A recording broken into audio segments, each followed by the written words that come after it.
Good day, everyone. My name is Jeff Feinstein. I am founder and managing partner of Pinnacle Partners. And thank you for joining us today. Today, we're going to talk about the impending expansion of the Opportunity Zone legislation. And I've asked my colleague, Jill Homan, to join us and describe what she has learned about the potential for expansion of this incredible and probably the most compelling legislative incentive ever enacted, or certainly within the last generation, um, to uh, to defer capital gains and to invest in opportunity zones and to make an impact in the community in which we invest in.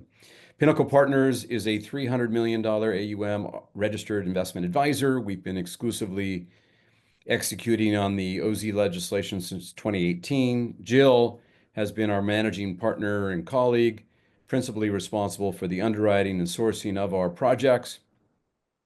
She's also been very involved as a subject matter expert, speaker, many times on panels, and very close to policymakers. So we lean on her involvement and expertise as we contemplate what the new administration has uh, has devised for the Opportunity Zone legislation. So, Jill, I'd like to welcome you and Great. ask you straight up, given that we have a new administration and there's been a lot of talk about the expansion, the extension of the Opportunity Zone legislation, much has been heralded about the legislation as truly an economic impact, aggregating close to 100, I think it's 100 to 130 billion dollars of capital gains thus far, and the economic effect, maybe 7 to 10 times that in the communities where they are invested. What do you hear? What do you know about the potential for an expansion of the program? Great. Well, good to be with you today, Jeff. And first, you hit on a couple different points, and I think it would be really important to just remind those listening with us about the tax incentive. And that's, one is the history, and secondly is the impact of the Opportunity Zone tax incentive. And first, in terms of the history, as you all know, the Opportunity Zone tax incentive was passed as part of the Tax Cut and Jobs Act in 2017. And a number of those provisions in the Tax Cut and Jobs Act, along with the Opportunity Zone tax incentive, are expiring in 2026 or at the end of 2025.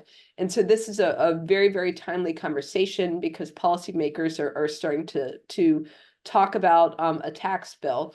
What I'd also like to remind viewers, and some might not be aware of this, is that Opportunity Zone program is one of perhaps the few programs that is in its DNA, it's bipartisan. And so this was when it was passed and when it was first a bill and a concept and being talked about, it was supported by House Democrats and House Republicans. And then when it was championed in the Senate, it was being supported by Senate Democrats and Senate Republicans. And then ultimately under Trump, Trump included it in the Tax Cut and Jobs Act.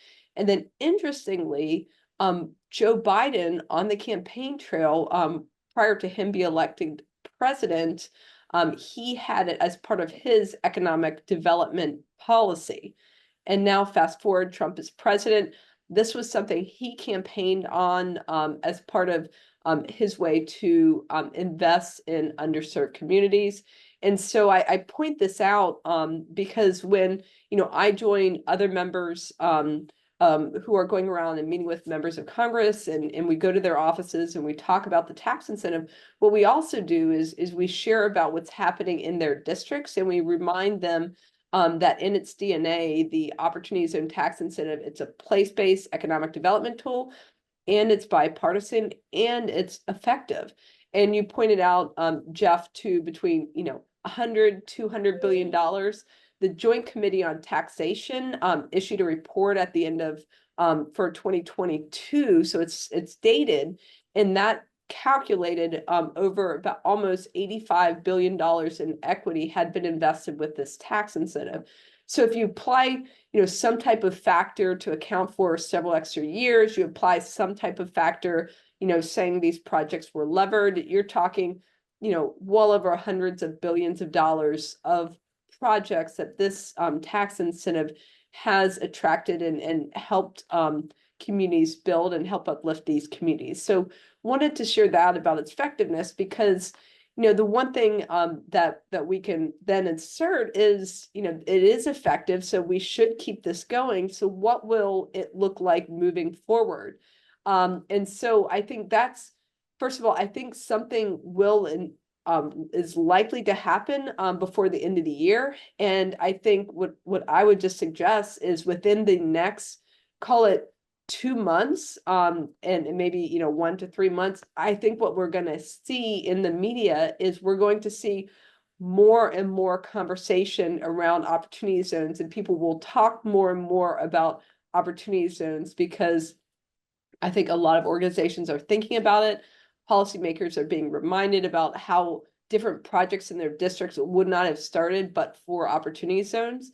And so I think that will be great momentum to have an opportunity zone 2.0 moving forward. Excellent. Well, so let's first get baseline, kind of ground ourselves on the current OZ tax benefits. So, we at Pinnacle, we're talking to individuals and their service providers, RAs or representative family offices who have generated or a capital gain or plan a sale of an asset. It can be a qualifying gain, can be short or long term. And the opportunity zone is very broad in that, so it's not real estate specific or stock specific, where there are other tax advantage solutions, be it tax loss harvesting funds or 1031 exchanges. But this allows for a capital gain derived from any source that the IRS designates as a realized capital gain. So the sale of a business, sale of stock, sale of crypto, sale of collectibles, including real estate, short or long term. And within that, within a 180-day period, you have the opportunity to invest in an opportunity zone fund. What are the current benefits an investor could enjoy?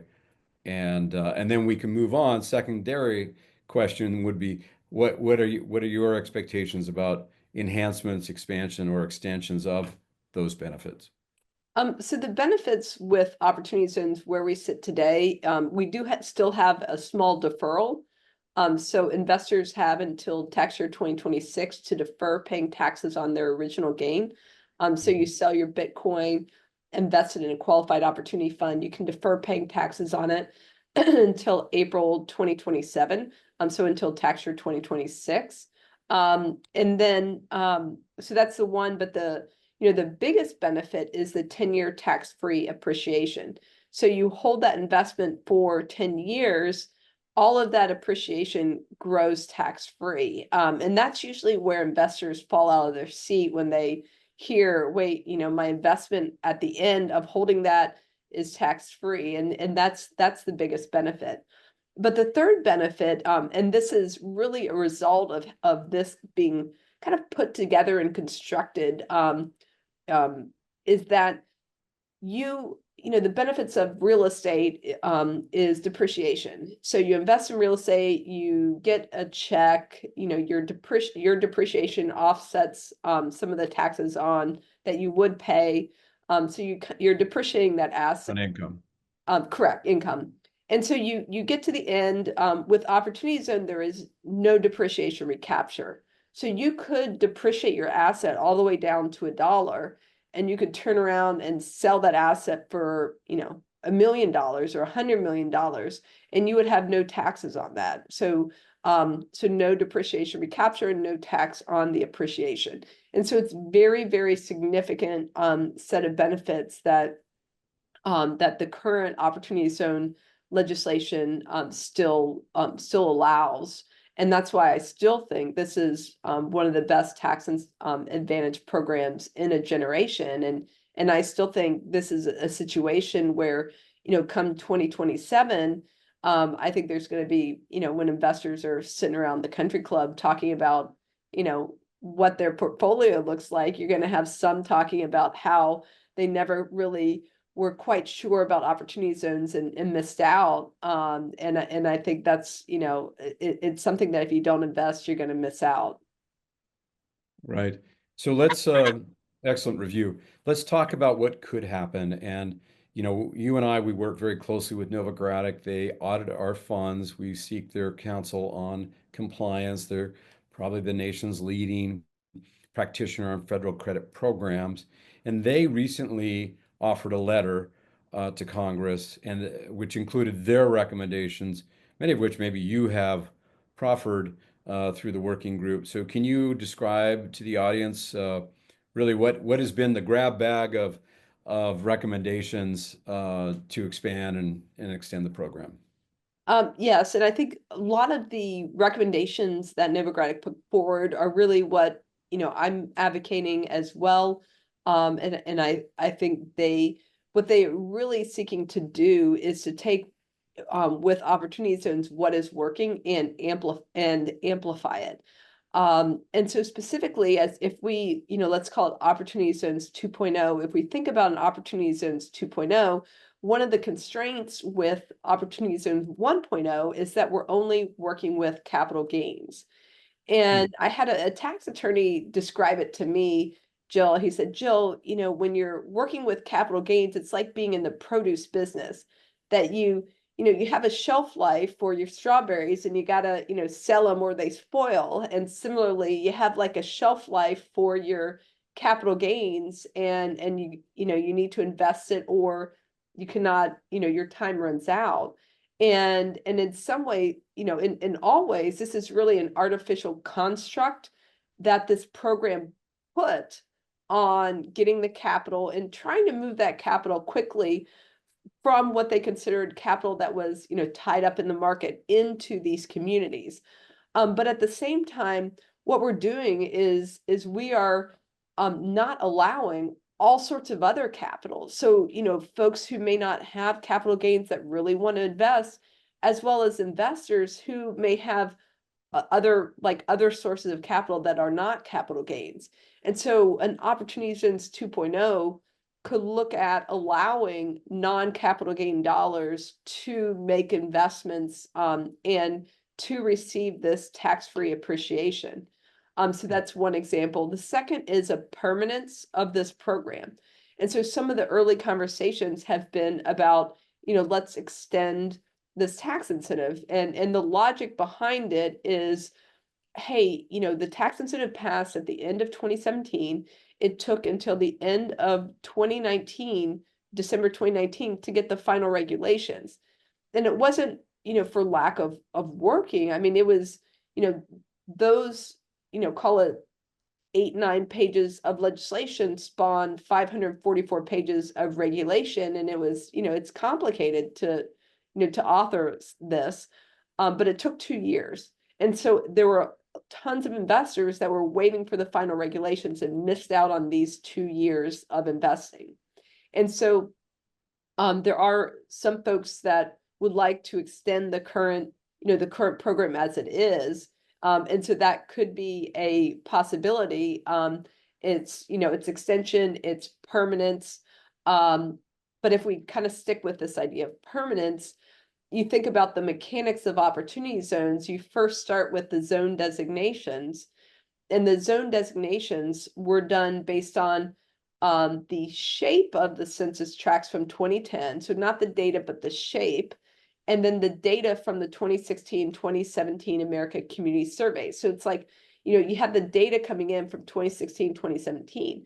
And so as we sit today, even though that data was the newest at the time, it's now 8 years old. And then since then, the shapes of the census tracts have changed because we have a 2020 census.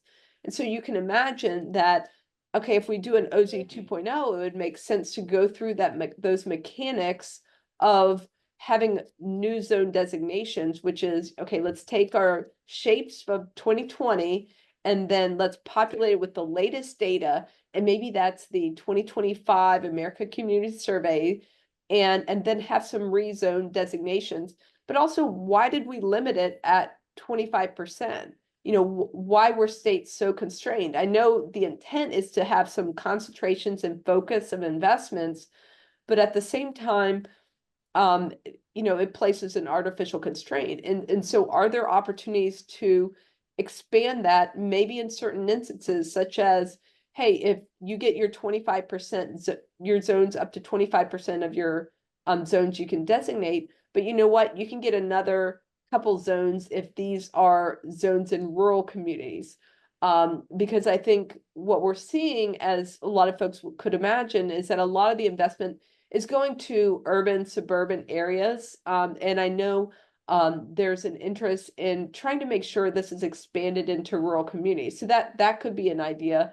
And other ideas include amplifying the impacts of opportunity zones to deal with issues like affordable housing. And so the news about opportunity zones is it's led to significant production of housing, which helps, more supply helps alleviate the rents and the cost of housing. And this production of housing has not led, it's been studied, has not led to a commensurate increase in the rents. But we still are undersupplied by millions of houses. And so this could be something that could also be added on as an additional benefit. And so those are some of the big picture items that I'm hearing, and also the conversations are taking place. And then I would just also add, there's some technical aspects of the regulations that I think could be improved or clarified. And whether that happens through the regulatory process or whether that happens through this legislative process, but there's certain things that I think could make it more user friendly that really need to take place as well. Right. And so the two words, the operative words being applied is extend and expand. And so the extension could be an increase in the deferral period. The extension could be permanence, as you suggest. The expansion could be non-gains are eligible for, that would certainly broaden the investment community. You're also talking about expanding the opportunity zones, or at least updating them. At Pinnacle Partners, our unique capability has been to source the highest quality opportunity zones throughout the 8,700 zones. There's always been a bit of an arbitrage opportunity there to secure very unique um, projects within the zones, and we'll continue to be looking very, very closely at that, the maps. And then I have heard, potentially maybe establishing the prevailing rate of tax on the deferral to be fixed at the time of investment as opposed to at the Yeah, time I of was gonna touch the on that one, deferral. Jeff. Okay, That's thank one you. that I am very supportive, because I've had real investor conversations prior to the election, and just, investors saying, I have no idea what my tax rate's going to be. How am I going to make this investment decision when I have to pay the tax rate, several years off? And so I think, and the reasoning actually in the regulations that when you read through it, the IRS will say, we received this letter and we agree or disagree, and they'll tell you why. And I just remember, within the 544 pages of regulations, somebody made a comment about, we should lock in the capital gain tax rate when an investor makes an investment. And the IRS retort to that was essentially that would be too complicated. And I'm like flipping through and, kind of turning this upside down because it's, hard to read. And I'm thinking, oh, that's interesting. But I have confidence if it's something that can be encouraged through the regulatory process or through the legislative process, I just think that would be a really important point. Agreed. Well, this has been great, Jill. Thank you for your time, your expertise. This is in response to literally calls we're receiving on a daily basis asking about, our point of view. Clearly, we've been an early leader in the execution of the legislation. We're very close to policymakers, has indicated, Jill especially. And so hopefully this is providing value to you. And we agree, I agree with you, Jill, that in the next 1 to 3 months will be, the news will be elevated and some clarity will be, I'm sure, applied. We continue to present actionable opportunities to invest in opportunity zones at this time. Many of our investors are trying to mitigate 2024 tax, which you can do by looking back 180 days and deriving a 24 gain, investing here in 25, but mitigating the tax. So we have an actionable fund, a build to rent fund. We can talk about BTR extensively and why it's extremely compelling at this time in the cycle. We can certainly go one-to-one with you on your particular gain, whether that's a K1 partnership gain or a gain derived from other sources. We can discuss that with you in great detail. So please reach out at any time. Jill, thank you for your time and expertise once Just again. one more Oh, one point. more thing. Yes. Yeah, and I necessary that I mentioned this is that, Mhm.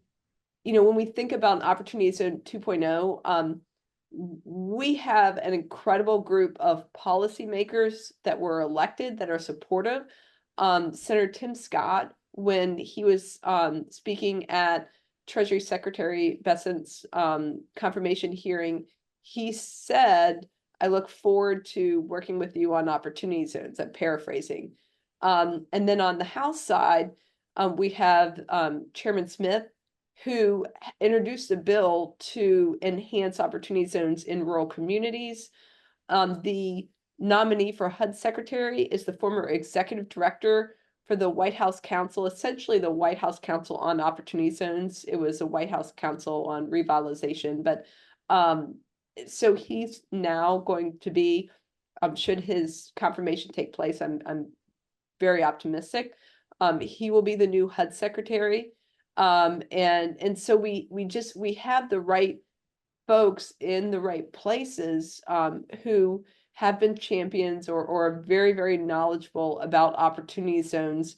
And so this really belies my enthusiasm for Mhm. what a 2.0 would look like in taking what is already a successful program and making it even better. And so I do think that still investors, as you mentioned, Jeff, who have actionable gains, it's, if you like what we have, which is still, I think, the best tax incentive in a generation, then, act now. And I think, stay tuned over the next 1 to 3 months to see the conversation about opportunity zones start to unfold. Yep, indeed. Once again, thank you to everyone listening. Stay tuned because we will return with updates, any material updates as they happen.